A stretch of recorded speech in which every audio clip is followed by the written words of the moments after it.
অসুস্থ হয়ে হাসপাতালে ভর্তি হয়েছেন বিএনপি মহাসচিব মির্জা ফখরুল ইসলাম আলমগীর।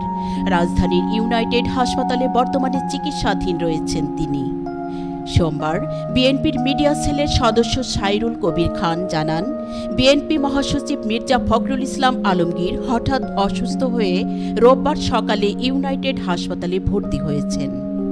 সাইরুল কবির বলেন, সোহরাওয়ার্দী উদ্যানে বই মেলায় বইয়ের মোড়ক উন্মোচনে অংশ নিতে গিয়ে মির্জা ফখরুল ধুলাবালির কারণে অসুস্থ অনুভব করেন। পরে চিকিৎসকের পরামর্শে হাসপাতালে ভর্তি হয়েছেন। সাইরুল জানান, তিনি আজ হাসপাতালে চিকিৎসাধীন মির্জা ফখরুলের শারীরিক অবস্থার খোঁজ নিয়েছেন। আগের চাইতে অনেকটা সুস্থ রয়েছেন বিএনপির মহাসচিব।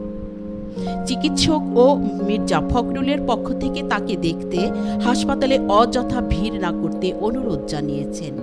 তবে সুস্থতার জন্য দেশবাসীর কাছে দোয়া চেয়েছেন তিনি।